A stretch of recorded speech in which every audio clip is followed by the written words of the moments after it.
Hey guys, welcome to my channel. I know you must be very confused, really tensed with a lot of queries in your mind regarding the surgery. How is it? Why is it? Where is it? And etc. etc. So I'm here to reduce your stress by sharing my experience from A to Z. By the end of this video, I'm sure you'll not be confused anymore and you'll get a clarity. So grab some snacks and watch this entire video. So to begin with, first, let me tell you that my PAR was around -5. Yes, I was partially blind without specs. I visited Dr. Agarwal's eye hospital. This is my first visit. So, on this day, I was completely blank. I knew nothing, neither regarding the test nor regarding the surgery. I just knew that I'm here for a basic normal checkup, which tells me that whether I'm eligible for the surgery or not.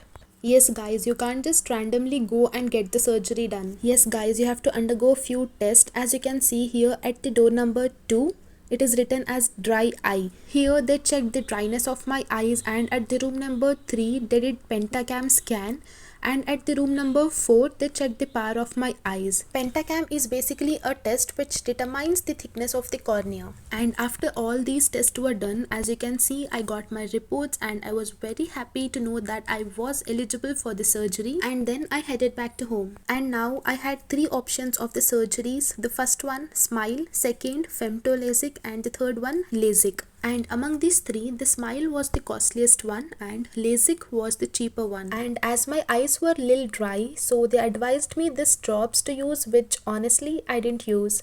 And here comes my second visit. On this day I got my blood test done and here's the report.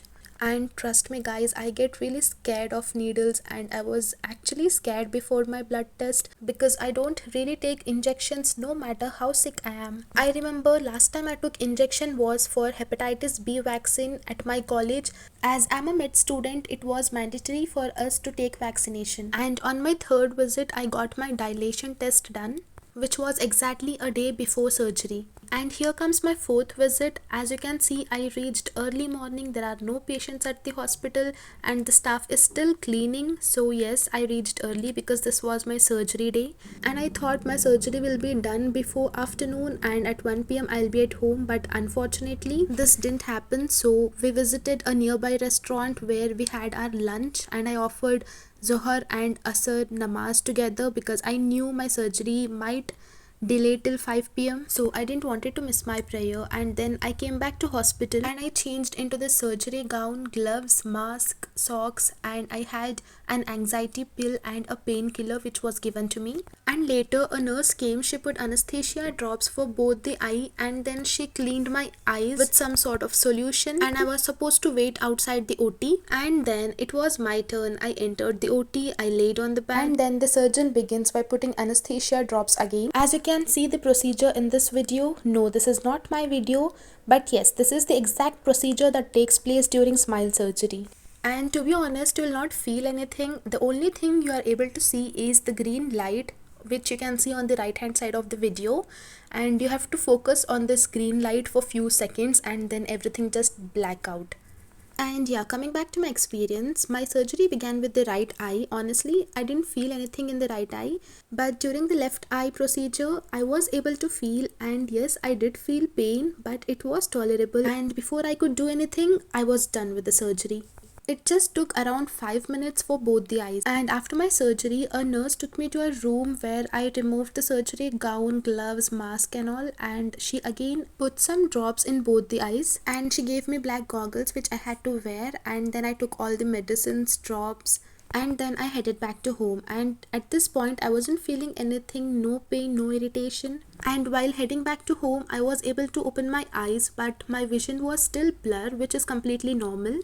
And after coming back to home, my eyes started paining, which is not actually pain. I felt some sort of irritation, like pricking sensation, and it continued for about 30 minutes, but trust me, it was tolerable. This is the main advantage of the Smile compared to LASIK, that you'll feel less pain and the recovery is faster. Though it is the costlier version, but it is far better than the LASIK.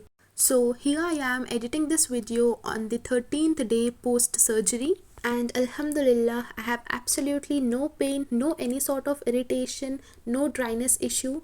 And yes, I'm still using the drops, medicines and all, which I will show you in the further clips. And guys, if you ask my suggestion, I would suggest you Smile over LASIK, because Smile has a very small tiny incision, whereas in the LASIK they will create a flap to extract the lenticle, and the recovery period is very long compared to Smile. And as you can see in the video here, while they are performing the procedure in the one eye, your other eye will be covered. And yeah, coming back to my story, after suffering for 30 minutes, I was completely normal, no pain, no irritation, and I was able to open my eyes, and my vision was clear compared to my previous vision, but not completely clear. So yes, the doctor had told me it takes around 1 month for the vision to get completely cleared. But Alhamdulillah, in my case, my vision was completely clear within a week. The doctor herself told me on my second follow-up, which was 1 week post-surgery, she said me that I read an extra line during the test, which most of the people find it difficult to read because the vision will still be blur for about a month. So yeah, I was very happy to know that. And by the way, my first follow-up was the next day after surgery. The second follow-up was the 1 week post-surgery, and the third follow-up, which is 1 month post-surgery. So yes guys, my third follow-up is still pending. And yes, I'm still following the precautions. Post-surgery, our eyes will be more prone to infections. So yes, we have to take care of that. As I was nervous before surgery, I watched all these videos, and yes, the procedure which is taking place in this video right now, this is exactly the point where I was able to feel everything in my left eye. This procedure, I was able to feel it. So I was thinking in my mind that, oh my god, okay, the incision has been taken place, now they are removing the lenticle. So all this was going on in my mind. So now I feel like I made a mistake by watching all these videos a day before surgery. But I know we can't resist ourselves, we can't control our curiosity. So I would suggest you guys that be calm, relax yourself, and take a good sleep before this day of your surgery. As you can see this painkiller here, I was supposed to take this if I experience more pain post surgery. I didn't take it because, as I said, the pain was tolerable and it was max for about 30 minutes. As you guys saw the bag in which I got all these medicines, these are the drops, and this one I'm advised to use 6 times a day for about 3 months. This is just like a lubricant. This is the next one. This I have to use 4 times in the first week, 3 times in the second week, 2 times in the third week, and then I have to gradually reduce the dosage. And here comes the gel which I should apply on my lower lash line daily before sleeping for about 1 month. While applying for the first time, I was a little scared because I thought it might cause that burning or pricking sensation, but thankfully it didn't. It gives that cooling and calming effect. I usually don't open my eyes after applying, I immediately go to sleep. And this is the tablet which I should take once a day daily after meal for about 1 month. There's no any particular time to take it. I can take it any time in the day, but I usually prefer to have it after breakfast so that I don't forget. As you can see, this is a very small tiny pill. And lastly, these are the wet wipes which I was advised to use to wipe my face, because obviously you can't wash your face post surgery for at least 3 days. And here's my prescription. As you can see, few precautions here which says do not rub your eyes, do not lift heavy weights, do not allow the eyes to get prone to injuries, avoid too many visitors, do not strain at the toilet, avoid use of snuff, avoid cigarette smoking, alcohol, and handkerchief to mop the eyes, use sterile tissues only, which is basically those wet wipes. And here comes the post-operative instructions.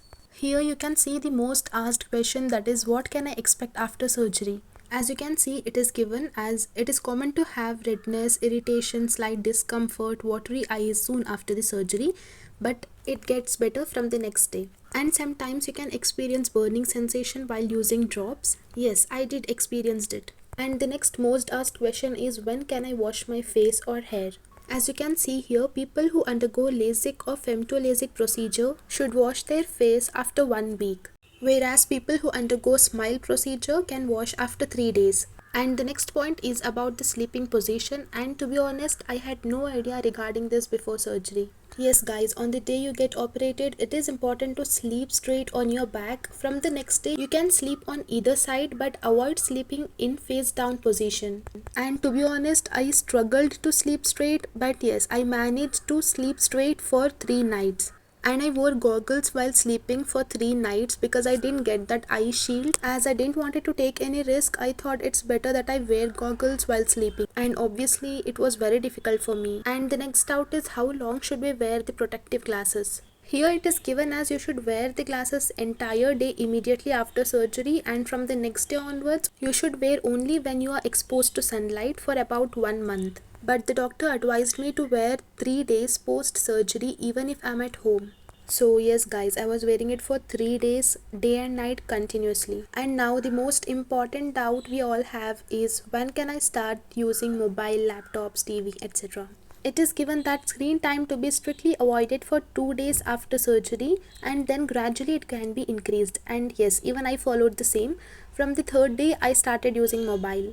And the next doubt is, when can I drive or ride? Driving is avoided for minimum of 2 days post surgery, then you can gradually resume it. And the physical activities like cardio or strength training is avoided for a minimum of 1 week post surgery. And luckily we have no any food restrictions, but yes, smoking and alcohol should be avoided. And girls, I know you must be curious to know that when can I start applying makeup after surgery. Here it is given as both face and eye makeup should be avoided for 3 days after smile procedure, but the people who undergo femtolasic or LASIK procedure should avoid using makeup for 1 week. And as I said earlier, I have 3 follow-ups, among which the first one is the next day after surgery, and the second one is 1 week after surgery, and the third one is 1 month after surgery. So yes guys, my third follow-up is still remaining. So at this point, I'm sure that you guys came to a conclusion that Smile is the best compared to LASIK, which is very true. And I hope I have reduced your tension, your curiosity, your confusion by giving a clarity through this video. If you find this video helpful, don't forget to like, share and subscribe to my channel. Do let me know in the comments below if you still have any doubt, and I will try my best to help you out. Till then, take care and bye bye.